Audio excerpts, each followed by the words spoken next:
नमस्ते N speaker channel में आपका स्वागत है। मैं आपके लिए लाई हूँ 15 जीके के क्वेश्चन एक्सप्लेनेशन के साथ। पहला, बहरीन में 29 नवंबर को हुई ग्रांड प्रिक्स कार रेस में कार में आग लग गई, लेकिन ड्राइवर रोमेंस ग्राउंस 34 को सुरक्षित निकाल लिया गया। हम इस टूर्नामेंट के बारे में बता रहे हैं। फार्मूला 1 F1 दुनिया का सबसे बड़ा ऑटोमोबाइल रेसिंग टूर्नामेंट है। यह tournament federation of international automobile FIA करता है। FIA की स्थापना 1904 में हुई थी। ग्रांड प्रिक्स F1 रेस की एक सीरीज है। यह शहर उन सड़कों पर कराई जाती है जो पहले सार्वजनिक रूप से इस्तेमाल होती थी, लेकिन अब नहीं होती। फार्मूला 1 सीरीज की शुरुआत 1920 और 1930 के दशक के यूरोपीय ग्रांड प्रिक्स मैटोन रेसिंग से हुई थी। यह रेस पॉइंट्स पर आधारित होती है। हर साल अलग अलग देशों में ग्रांड प्रिक्स रेस होती है। ग्रांड प्रिक्स का एक कार्यक्रम करीब एक हफ्ते तक चलता है। हर रेस के पॉइंट्स के आधार पर टॉप 10 टीम तय होती है। अलग अलग रेस के टॉप 10 टीमों के पॉइंट्स को साल के अंत में जोड़ा जाता है। सबसे ज्यादा पॉइंट्स पाने वाला ड्राइवर वर्ल्ड चैंपियंस होता है। लूसी हैमिल्टन लगातार 3 बार से चैंपियंस है। वे 7 साल बाद FA चैंपियनशिप बना चुके हैं। ब्रिटेन के ड्राइवर सबसे ज्यादा बार चैंपियनशिप रहे हैं। इंजन मैन्युफैक्चरर फरारी के ड्राइवर सबसे ज़्यादा 15 बार फार्मूला 1 वर्ल्ड चैंपियन खिताब अपने नाम किया। इसके बाद फोर्ड और मर्सिडीज 13 बार का नंबर आता है। 2011 में पहली बार भारत में एक formula 1 grand prix grand Noida स्थित बुद्ध इंटरनेशनल सर्किट पर कराई गई थी। जीके के दूसरा क्वेश्चन, छत्तीसगढ़ के सुकमा में 28 नवंबर को IED ब्लास्ट हुआ। इसमें COBRR बालियन के असिस्टेंट कॉमेडी नीतीश भोलेराव शहीद हो गए। हम कोबरा के बारे में बता रहे हैं। कोबरा यानी commando battalion for resolute action Bharat के central research police force CRPF की एक स्पेशल ऑपरेशन यूनिटी है। केंद्र सरकार 12 दिसंबर 2008 को कोबरा कमांडो बटालियन को मंजूरी दी थी। इस नक्सलियों के खिलाफ ऑपरेशन के लिए बनाया गया था। पहले ही साल 2009 में बटालियन ने नक्सल प्रभावित इलाकों में 25,127 ऑपरेशन चलाए। इनमें से 384 नक्सली मारे गए, जबकि 2,473 से सरेंडर कर दिया गया। 3 साल में इसकी 10 बटालियन बनाई गई। ये छत्तीसगढ़, ओडिशा, पश्चिम बंगाल, झारखंड, बिहार, मध्य प्रदेश, उत्तर प्रदेश और असम में तैनात है। कोबरा कमांडोज को गुल्लीला युद्ध फील्ड इंजीनियरिंग IED की ट्रेनिंग के साथ जंगली इलाकों में उग्रवादियों से लड़ने के लिए ट्रेनिंग दी जाती है। उषा किरण कोबरा कमांडो बनाने वाली पहली महिला है। उन्होंने 25 साल की उम्र में CRPF ज्वाइन की थी। उनके पिता भी फोर्स में रह चुके हैं। उषा किरण गुल्लीरिया युद्ध में माहिर मानी जाती है। यह एथलेटिक्स रह चुकी है। 2018 में वोग इंडिया मैगजीन ने उन्हें young achiever of the year चुना था।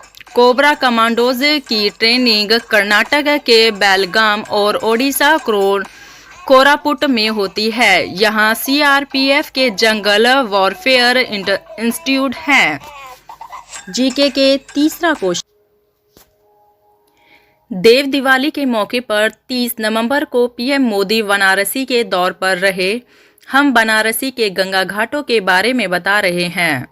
शहर में 88 घाट है। ज़्यादातर घाटों का दोबारा निर्माण 1700 BC के बाद किया गया था। तब यहाँ मराठा साम्राज्य था। मौजूदा घाटों के संरक्षण मराठा, सिंधिया, होलकर, भोंसले और पेशवा है। दक्षावृद्ध मेद घाट, यहाँ शाम को गंगा आरती होती है। पौराणिक कथा के मुताबिक इस घाट का निर्माण भगवान ब्रह्मा ने भगवान शिव के स्वागत के लिए करवाया था। अस्सी घाट, यह गंगा और अस्सी नदी के संगम पर बना है। इसका नाम प्राचीन नदी अस्सी अब अस्सी नाला के नाम पर पड़ा। अस्सी घाट काशी के 5 तीर्थों में से एक है। इस घाट पर हर शाम 7 बजे आरती होती है। वनिकिया घाट, अंतिम संस्कार के लिए इसे सबसे पवित्र घाट माना जाता है। यहाँ रोजाना 200 से 300 शवों को अंतिम संस्कार होता है। इस घाट पर चिता की आग ठंडी भी नहीं होती कि कोई दूसरा शव आ जाता है। प्रयाग घाट, इसे 1778 में बाजीराव ने बनवाया था। यह प्रयागराज के गंगा घाट की ही तरह बनाया गया है, इसीलिए इसे प्रयागराज घाट कहते हैं। यहाँ ज्योतिषियों का जमावड़ा रहता है जो तीर्थ स्थलों के भाग्य बनाते हैं। नारद घाट, हिंदू पौराणिक कथा के मुताबिक इस घाट का निर्माण खुद नारायण ने करवाया था। कहते हैं यहाँ नए जोड़े या प्रेमी युगल को नहाना नहीं चाहिए, इनसे उनके बीच दरार आ जाते हैं। ऐसा इसलिए क्योंकि नारद ब्रह्मचारी है।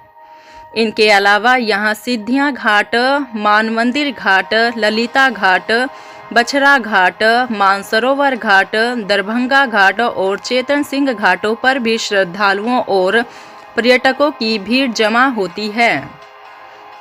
जीके का चौथा क्वेश्चन, 30 नवंबर को विश्व के बड़े मीटरवेव रेडियो टेलीस्कोप पर पुणे के पास इनॉग्रेशन हुआ था। हम आपको टेलीस्कोप के बारे में बता रहे हैं।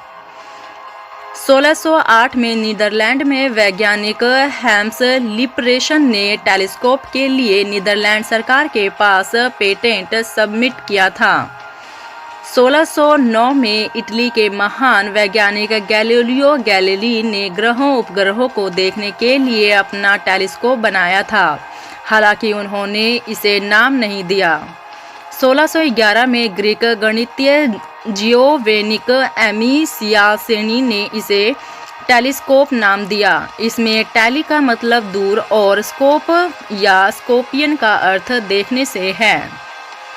शुरुआती टेलीस्कोप में लेंस की जगह शीशा मिरर लगाया गया था।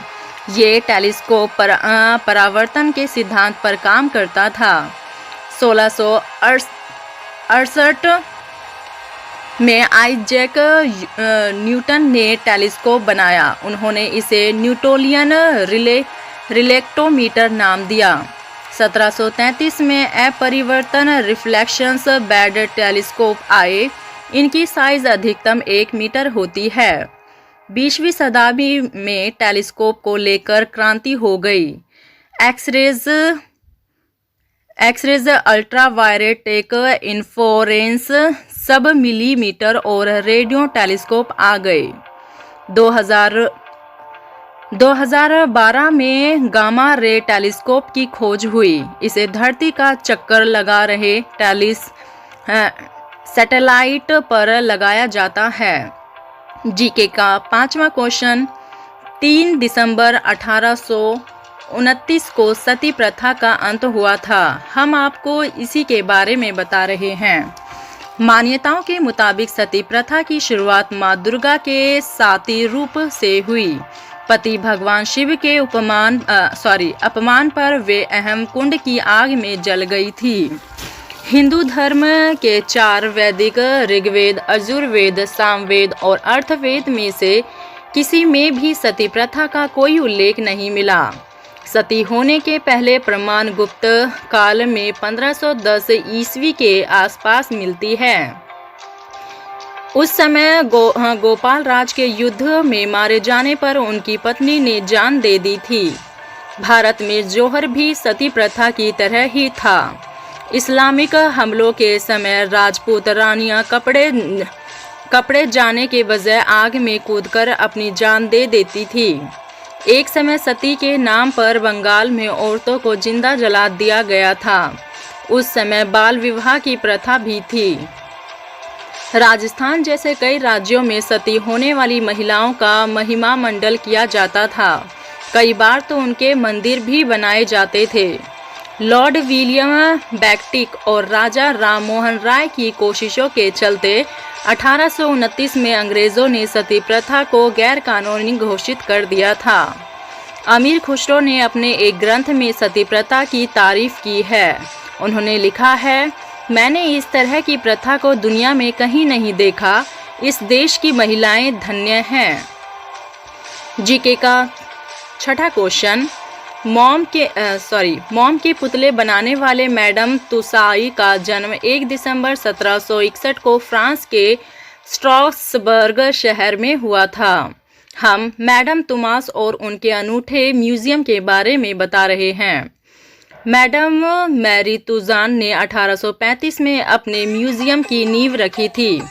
पहले वे लंदन के बेकर स्ट्रीट बाजार में खुद की बनाई मोम के कलाकृति की प्रदर्शन लगातार करती थी। उनकी मां डॉक्टर फिलिप के यहाँ नौकरी करती थी। डॉक्टर फिलिप मेडिकल एक्सपेरिमेंटल के लिए मोम के अंग बनाते थे। मैरी ने यहीं से मोम के पुतले बनाना सीखा।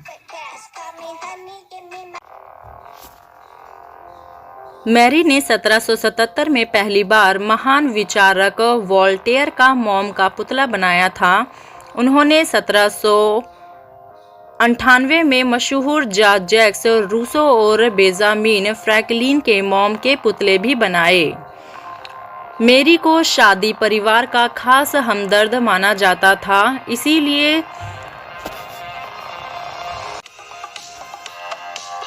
1789 में हुई फ्रांसीसी क्रांति के दौरान उन्हें जेल भी जाना पड़ा। 1794 में जब वे जेल से बाहर आई तो लंदन में ही फंसी रह गई। इसके बाद मैडम मैरी ने फ्रांसीसी क्रांति से जुड़े लोगों के मोम के पुतले बनाए और इन्हीं के कलेक्शन से इस म्यूजियम की शुरुआत की। 1 दिसंबर 2017 को कनॉट प्लेस नई दिल्ली में भारत का पहला मैडम तुसाल म्यूजियम आम लोगों के लिए खोला गया। इसमें 50 भारतीयों और अंतर्राष्ट्रीय हस्तियों के मोम के पुतले रखे गए हैं।